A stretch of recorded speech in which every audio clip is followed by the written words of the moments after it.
Welcome to Airborne from AirVenture 2025 here at the EAA Seaplane Base. I'm your host, Holland Lee. Coming up on our program today, Avidyne Certifies Vantage 12. FlyInn offers aero-BnB type services for aviators. B25 Miss Mitchell allows all to remember those who served. These stories and more coming up on this AirVenture 2025 special edition of Airborne-Unlimited. Today's show is brought to you by Piper Aircraft. From single-engine turboprops to next-gen trainers, Piper Aircraft offers an innovative fleet of aircraft. Up first, Avidyne Certifies Vantage 12. The Avidyne Vantage 12 is finally certified and will shortly be shipping out so that aging Cirrus airframes can get updated with big 12-inch screens, stunning synthetic vision, and a list of capabilities that can't help but to impress.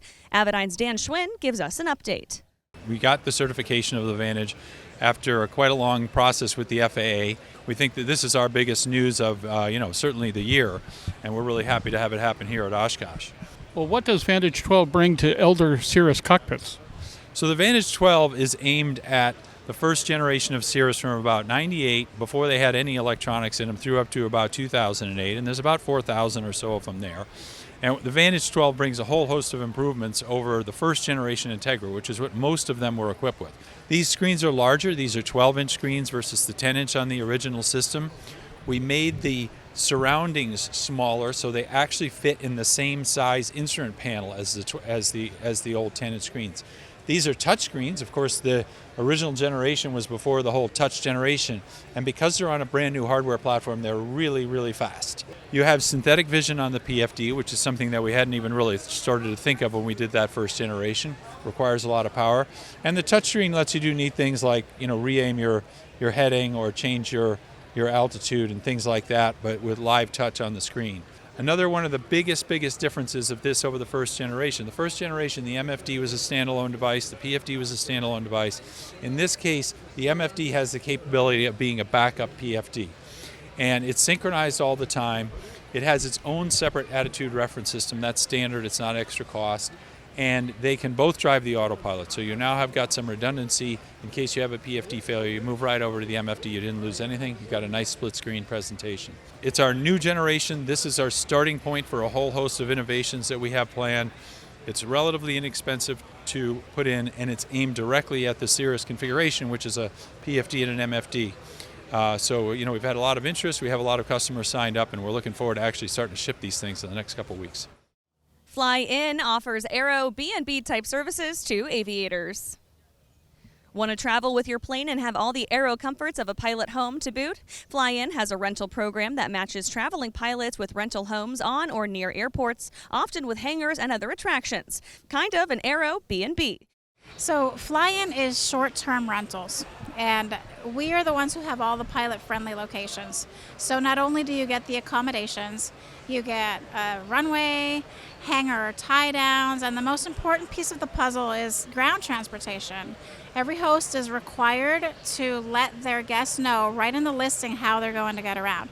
So a lot of the hosts will let you borrow their car. Some will rent you their car.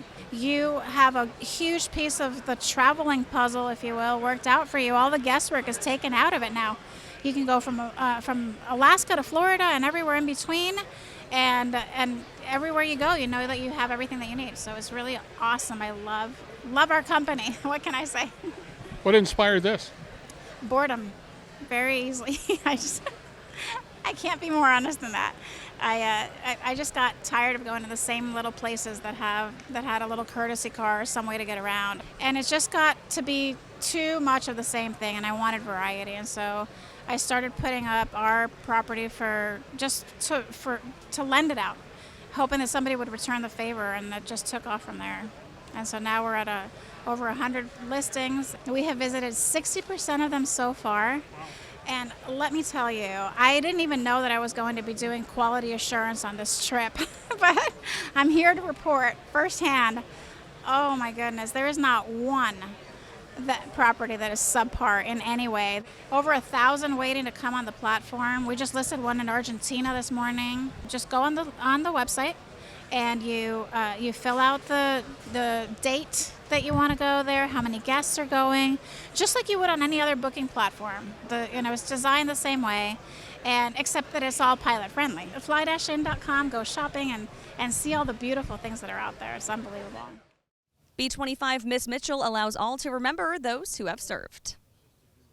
The history of World War II and the aircraft that fought the global war is a storied one, glorious and sad. But the warbirds that remain are ample proof that freedom is not free, and that brave men and women paid a high price to allow us to keep ours. Miss Mitchell, the original Miss Mitchell, was an airplane that flew in 1943, 1944 in World War II, North Africa, Corsica, Italy. And this Miss Mitchell that we have here was a 1944 airplane. The Air Force got rid of the B-25s in the late 50s and ended up in private hands.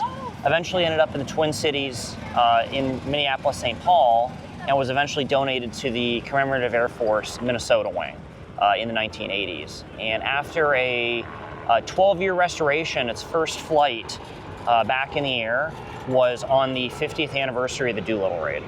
One of the most important parts of that flight was we had Ray Ostley on board 50 years after the Doolittle raid, and he was one of the original Miss Mitchell crew members. And along with that, the nose art on Miss Mitchell was painted by the same artist who painted the original Miss Mitchell and other airplanes in that squadron. All by hand, which is very unique. A special thing with our B-25, it's one of the best condition working B-25s out there. It's a museum quality airplane, but we fly 100 hours or so a year in the airplane. And being able to give rides in this airplane is real special because of that condition. For example, we're one of the few B-25s that actually has two operating turrets. We have an electric top turret, it fully spins 360 degrees, and the guns go up and down, and then we have a rear bell turret, which is hydraulic. Both are functioning, which is extremely uncommon. What that does, though, is it means the aircraft is quite small. Compared to many of the B-25s that do rides, we don't have the seats in the back that give you a little bit more room, actually. In fact, we have two seats right behind the pilots where Emmy and I sit, and then we have a third seat down below, and you end up actually playing musical chairs throughout the flight to get one person in the nose and then rotate through to be able to see everything. And the back is very similar because we have a full radio operator compartment. Much of the different equipment that was back there, the emergency equipment, as well as recently this year, we just added the ammo chutes that go all the way from the ammo cases in the mid-tail section all the way to the rear turret. So that actually restricts the amount of room you have, and it really makes people realize what it was like flying these aircraft during World War II. The restoration group we have within the Minnesota wing is quite incredible. In fact, we joke every year they find a way to add an extra 100 or 200 pounds to the airplane of other equipment they found. One great case of that's actually the seat cushions. Last year we had brand new seat cushions upholstered to the original spec because the color didn't match. We have one case is in the tail and the stars and bars, the pictures of the aircraft that we've used from the original Miss Mitchell to replicate her in our current form, or in her current form. There's a picture where there was a vent that was pulled off the airplane and there's a bare metal spot in the stars and bars. So when we had it repainted, we left the bare metal spot there to make it just as accurate as possible. Our team works very, very hard to be able to truly represent her history, and you won't find a B-25 like her. After these messages, the Pratt Whitney 747 SP is a rare bird indeed. Meet the first of a new generation of the M-Class family. The M700 Fury. An aircraft worthy of the name and indomitable force. The M700 Fury transcends traditional limits with more power, blistering performance, a finely appointed interior, and the luxury of what matters most. Time. Experience the Fury. Join the legacy. The legendary BD4 seat program is building an exciting future for those who want a rugged four-seat family flyer with a proven history. The SureWings program produces a complete kit and builder assist program that gives you everything you need to be flying a BD4CS in record time. For conventional kit builders, BD Aviation has parts, partial kits, and full kits for the 190-mile-per-hour BD4C that has logged thousands of hours. Visit SureWings.com and BDAviation.com for more detail.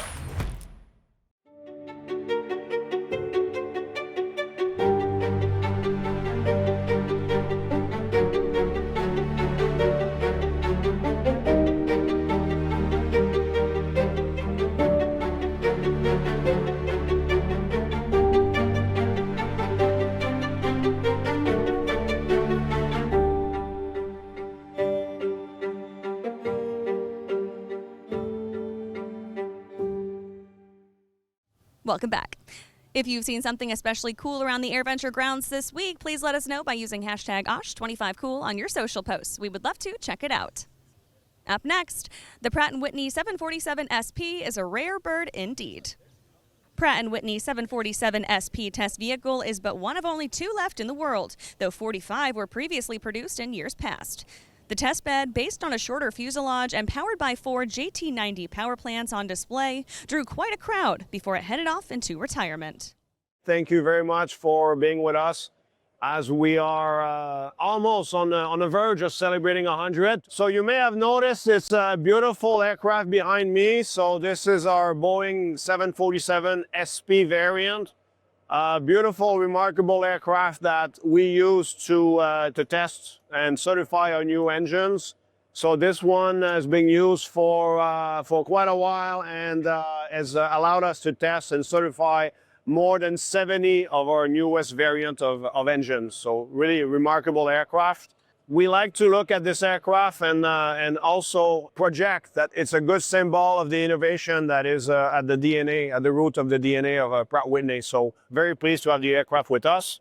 So the aircraft has played a key role in testing, quality assurance, and safety of most of our next generation propulsion system, including engines in a business aviation field, like the PW800 family on the Gulfstream products, as well on the Dassault products, as well as very important GTF family members in the commercial aviation. You know, this week is more about the technology. We're talking technology and product, but really what we love, all of us being here for, is to celebrate the community. It's a very passionate community. You know, we're going to be meeting with pilots, operators, maintainers, and enthusiasts and members of media like all of you. And this is what gives us the energy to continue our job. And we all love what we're doing. Thank you very much. Big milestone for us, 100 years. And we look forward to talk to you one-on-one when you come to see us at our booth. Gratia Arrow gets BD4 program back on track. Gratia Arrow is offering both support for conventional BD4 kit builders, as well as an all-in-one package that allows builders to complete a BD4 CS with a builder support program, engine, and all the goodies in as little as 4 months. The BD4 project is something we started in 2021, and basically we were looking to build a very safe, reliable, cost-effective aircraft to operate. And we looked at several airframes, and the short list became short really quick, and the BD4 was just on top, no doubt. The idea was to build a modern aircraft using a classic tried and true airframe, impeccable record. In 2021, when we were at AirVenture and also at Sun and Fun, we took a lot of feedback from folks. We listened to all the things that they, suggested that we put in the actually completed aircraft. And we incorporate about 80% of it. We offer the aircraft under 2 different operating companies. BD Aviation, where we sell the kit and the builder can build it themselves, and they can get some degree of build assist if they want, like specifically for the wings. And they can choose their engine, avionics, etc. Traditional kit build business. And under SureWings, we have a complete aircraft kit that comes with build assist. All the equipment is pre-selected. The choices are color, upholstery, and engine type. What's included right now in the whole package for the BD4C? Okay, so you've got the 4C airframe.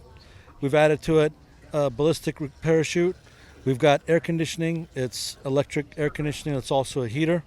We have a heads-up display, infrared camera, LiDAR, altimeter, oxygen system, airbags, a network that's running both Starlink and 4G LTE. And there's a bunch of other things. There's thousands of hours of work that's gone into it. I could keep going on, but I'll leave it at that. There's a few other things that we will modify in the actual production kits, such as door handles and cup holders, etc. There'll be the second designs. But for the most part, it's a completed aircraft that folks can look at. And the response so far has just been tremendous. Robinson and MagniX look to future power plant solutions. MagniX hopes to be the next big thing in power plant technology for all manner of aircraft, and Robinson Helicopter is but one of the companies that seems ready to adopt this up-and-coming solution. What we have here is a future development of our engine technology. It's the Helystorm motor. It's 330 kilowatts. Okay. Spins at a higher RPM, 6,000 RPM. Really designed to power the vertical lift environment, and that's why we're excited to be here with Robinson Helicopter Company to pair this Helystorm with the rest of our powertrain, power an ER66. Okay, fantastic. And David, you've already had a relationship with MagniX, and you started flying in the R44 already. So you've done electric, and I believe you did hydrogen. That's right. What's the next generation? I understand it involves your new concept, R66? Yeah, so I think a key aspect of this collaboration, the ER66 that we're talking about today, powered by the Helystorm motor and the Samson batteries that MagniX provides, will give us a foundation to determine what are the key parameters for a commercial variant that customers can use in all sorts of applications like training, private use, agriculture, and tourism. All those areas have expressed interest in a zero emissions helicopter. This is one of the best ways to both build one that shows the current status and performance of today's generation batteries and motors. We think it's very close to commercial capable today. We're excited that a motor like the Helystorm can offer redundancy in a way that today's turbine engines can't. You're tending to have two turbine engines to provide true redundancy in a multi-engine form factor, but this can actually offer significant redundancy within the same form factor you see here. So one kind of body of an engine, but the ability to have separable elements that fail independent of one another. So that's a really exciting safety advantage that may open up the skies in places like Europe. A type certification on the full powertrain as opposed to just a component itself, such as the motor, is really the path forward to getting this technology proof safe for flight. After the break, our final interview segment with EAA boss Jack Pelton, where he tells all about keeping EAA and AirVenture impactful and relevant for years to come. It's time to upgrade your power plant to the first FAA-certified clean sheet engine design in over 60 years. Delta Hawk's jet fuel-powered liquid-cooled turbocharged engine produces turbine performance at 40% better fuel efficiency of typical reciprocating engines, while also achieving exceptional reliability and significant reduction in cost of ownership. Reserve your engine package today at deltahawk.com. There's a world far beyond the city lights, beyond control towers and paved runways. That's where Hartzell flies. Hartzell carbon fiber props, stronger, lighter, faster, delivering unmatched performance, relentless durability, and raw power for those who demand more. So here's to untamed skies, faraway places, and the prop that's always ready for what's next. Hartzell propeller, built on honor.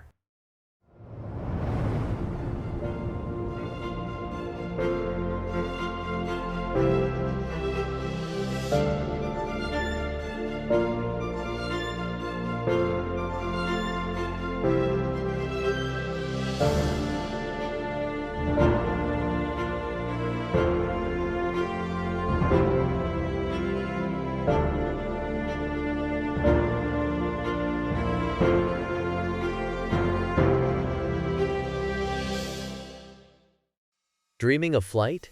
AeroPup makes it real with a rugged, safe, and fun kit plane starting at just $22,500. Build it in 500 hours and cruise at 100 knots with 900 pounds of payload. And now, FlyInn Avionics brings Flybox to the US market. High-performance European avionics built for experimental and light sport aircraft. Intuitive, reliable, and pilot-focused. See it all at flyinnaero.com. Welcome back. It's the EAA's mission to have something for everyone who enters the gates of AirVenture. In our final segment from our annual interview with Jack Pelton, he shares some impressive community impact stats, as well as his vision for keeping EAA and this event relevant for years to come. What do you do to maintain interest and validity, for lack of a better word, of AirVenture to the community? Where does it go from here? Let me start with the community, because in 2017 we did a study through the local university on what the economic impact was of AirVenture in the surrounding community. And that number was around $170 million. We refreshed the study and released the numbers yesterday, where it's $257 million for the area. I think that's telling, in that we do have a place here, and most importantly, to get our aviation stories out but also it's something that's good for the area. So we got strong support, so that'll help keep it going. I still maintain that the most important things we can do is get young people here and the families, to retain them and to get them here. You got to have, I use the word diversity, but it's whatever you want to call it, is to make sure you've got something for everybody's interest. And I work with the team on saying when they walk in through that gate that we've got something in forms, hands-on activities, and on the ground and in the air that would satisfy anybody's interest, so that they would walk away and go, this wasn't just about experimental home-built airplanes or just about warbirds. There was something for everybody, and that's what we try to do every year. What does AirVenture look like 10 years from now? I wouldn't say it's going to change. I would say that the team and kind of the culture that we have built is going to stick to the mantra of let's continue to make sure we've got a very mixed lineup of everything possible that we can. They're not fixed on how to grow it or turn it into an entertainment center. We're just trying to be additive and, adding space, adding some of the UAS stuff, but it's all stuff that's relevant to aviation. I think it's all about making sure that the quality and the content of what we have is relevant, and has to be relevant to the audiences that come here for the grassroots aviation. The commercial component of it is that the people who are exhibiting here need people in front of them who are customers or who are going to buy things, so that it's worth their effort to come. You find most all of our exhibitors say, this is a worthwhile investment to be here during the week. We sell a lot of product, and that is important. And then we think also our other pieces to continue to educate and advocate and use this platform as one that we can do things to get things like Mosaic done, Basic Med done, that's also what we as a member organization bring as value to our members. Thanks again to today's show sponsor, Piper Aircraft. Be sure to check out the speedy M700 single-engine turboprop, speed and luxury in one gorgeous airframe. That wraps up our coverage of AirVenture 2025. Stay tuned to our YouTube channel for lots more content and, of course, aero-news.net. We'll see you back here next year.